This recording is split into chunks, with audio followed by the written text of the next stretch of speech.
A Song for Silas by Laurie Wick. Chapter 15. Silas stood fingering his beard before the mirror that hung over his washstand.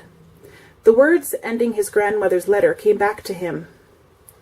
"You are such a peaceful, consistent part of our lives, Silas. You never seem to change as the years go on, and sometimes I think this is what makes you so special." He knew very well that his grandmother had meant this in only the kindest terms, but somehow the words bothered him. Silas did not believe for a moment that a man's physical appearance altered his personality, to which he was sure his Grandma M was referring, but somehow he had this tremendous urge to change something about his looks. He glanced down at the razor near his hand, still a little bemused at what might have compelled him to bring it along. It had been years since he'd used it. Once more he looked up into the mirror. "I'll do it," he thought, and having made up his mind, it was as good as done. Amy closed the door to her father's room. He had told her the night before that he planned to sleep late and not to worry about breakfast. He'd assured her he could wait until they got home from church to eat. But when breakfast was on the stove, Amy decided to check on him anyhow. Just as he'd predicted, he was sound asleep. Amy was just turning away from the stove when Silas entered the kitchen. At least, she thought it was Silas.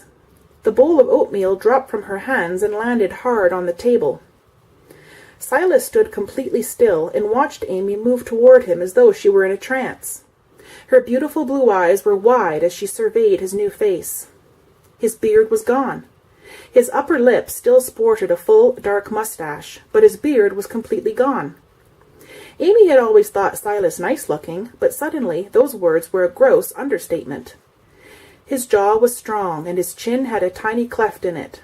His cheeks were leaner than you would have expected to find under all that hair.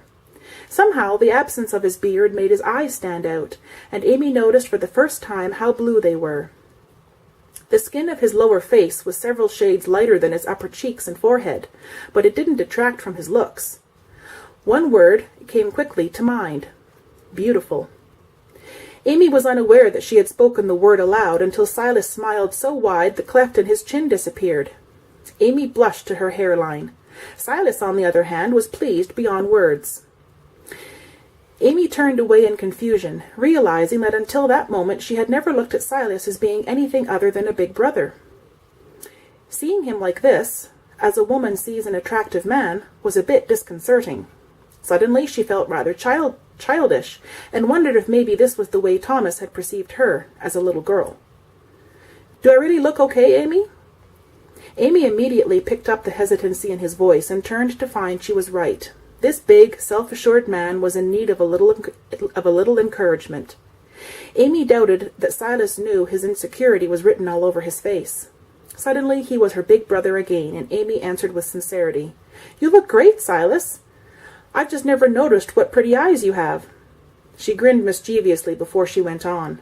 "The girls at church will be begging for introductions. And Mrs. Anderson, before she recognizes you, will be sure I've got another suitor for her girls." Silas touched his bare face. I wonder if I could stick the hair back on." Amy laughed at his chagrined tone and gave him no mercy. "Come now, Silas, you might find one of the Anderson girls very nice." "It isn't the girls I object to. It's the idea of Mrs. Anderson as a mother-in-law that has me doubting." Amy laughed again, but it sounded hollow to her own ears.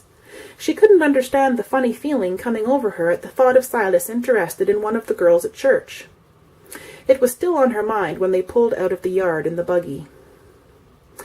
Amy would have been surprised to know that Silas's thoughts were along the same vein.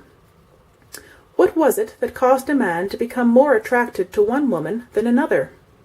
His brother Luke had known the women at church for years, and yet by his own admission he had had to fight his attraction for Christine almost from the moment he laid eyes on her.